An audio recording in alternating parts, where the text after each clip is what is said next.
And currency reserves to pay for fuel imports have run out. Prices have soared, with food inflation now running at about 57% annually. More than 2/3 of Sri Lankan households say they're eating less as a result.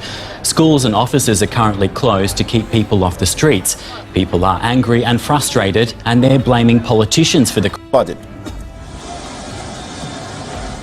And this, of course, is the same Sri Lanka where there are no exam papers because the government has no money to purchase exam papers. Streets have gone dark because there is no electricity and there is not enough money to purchase diesel that are required to run the coal power plants. Sri Lanka owes China well over $10 billion.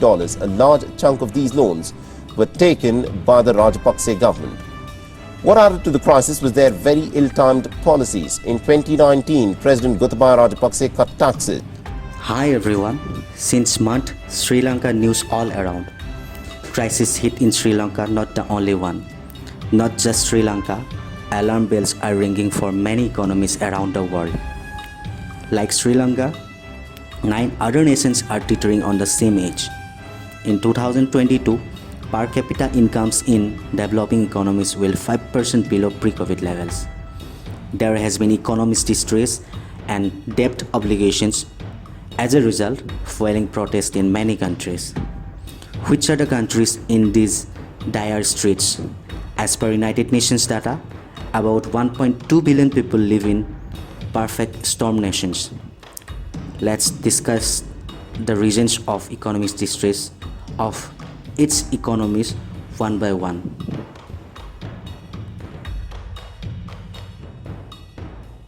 Pakistan has been in urgent discussion with IMF in an effort to revive $6 billion bailout plan that was suspended following the overthrow of Imran Khan's government. The value of the Pakistani rupee relative to the US dollar has decreased nearly 30%, and in an effort to restore the damage, the current Prime Minister, Shehbaz Sharif, has increased the fuel prices and slapped 10% super tax on important industries. Pakistan inflation rate is over 21% due to rising crude oil prices, and Pakistan's foreign exchange reserves has decreased to $13.5 billion as of late March 2022. Due to Taliban takeover, the government imposed additional restrictions on bank transfer and trade. Foreign aid, a long-time mainstream of Afghanistan, which was virtually collapsed in overnight. Joe Biden administration has freezed $7 billion on Afghanistan foreign exchange holding in the USA. Majority of the civil servants, including the physicians, nurses, and teachers, have not received payments from months. And half of the country's population is facing threat to the access of food. More than 1,000 people died in the most recent earthquake.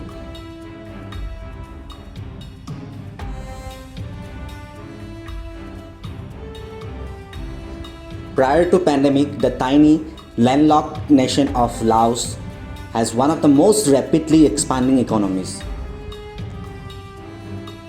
Due to the country's fragile government finances, Laos is in urgent discussion with creditors on how to repay loans which worth billions of dollars. Laos' foreign exchange reserves are only enough to cover 2 months' worth of imports. The currency of Laos depreciated to 30%, and which made things more worse, and pandemic's impact on job losses and rising prices threatened to make poverty. Around 4 out of 10 Argentines are living in poverty, and the central bank is critically low on foreign reserves as the country's currency has declined.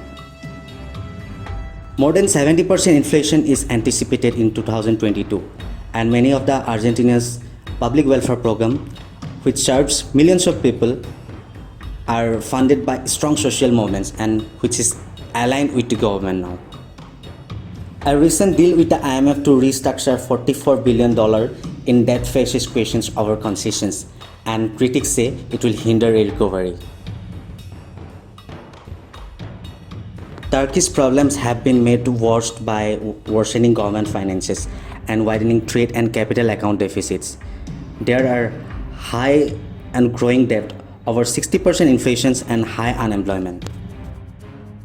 In order to prevent currency crisis, the central bank turned to the foreign reserves in late 2021 when the beleaguered lira hits record low versus the US dollar and the euro. In order to offset the impact of inflation, tax cuts and fuel subsidies have been undermined government's resources, making it difficult for households to purchase foods and other necessities.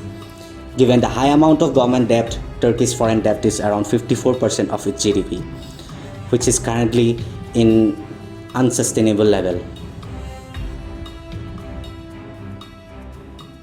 Myanmar's economy has been impacted by the pandemic and the political unrest, particularly since the army overthrew Yang Suu Kyi elected government in February 2021, and Western sanctions targeted the army's dominant economic holdings. In this year, the economic growth is only expected to be modest after the economy shrank by 18% last year. Army conflicts and political violence have driven more than 7 lakh individuals to leave their homes. Because of the uncertainty, Myanmar's economic projections for 2022 to 2024 were left out of a recent World Bank update on world economic conditions. Lebanon also facing currency collapse, scarcity, high inflation, hunger.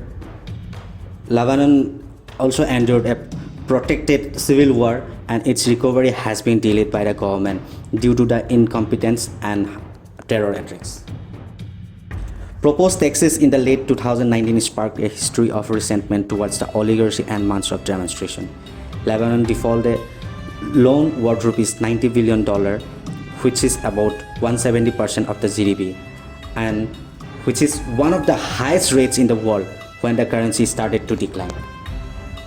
According to the World Bank, the crisis was one of the worst in the world and has been more than 150 years in June 2021, when the currency has lost about 90% of its value.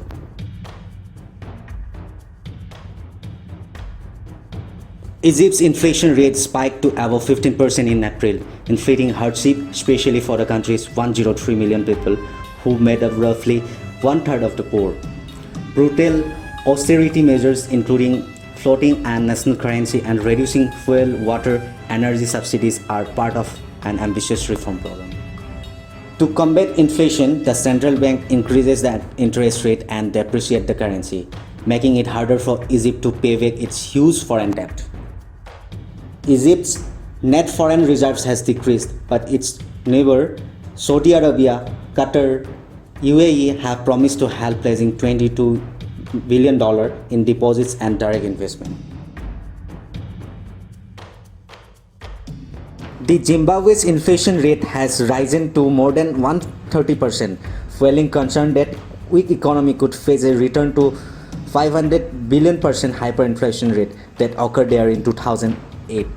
Due to the years of deindustrialization, corruption, poor investment, low export, high debt, Zimbabwe fails to earn the amount of dollars needed for its heavily dollarized local economy. Due to high inflation, Zimbabweans are less trusting of their currency, which increases demand for US dollar. Many people also skip meals as a result of their financial hardship. Now question is that who will be next after Sri Lanka? I have two questions coming up in my mind. Number one, what are the measures should be taken by all the nations? Number two, what India should learn from it? I hope no one will face the same as Sri Lanka. Every nation should recover from their crisis. Drop your views on the comment section. See you in the next video. Till then, bye bye.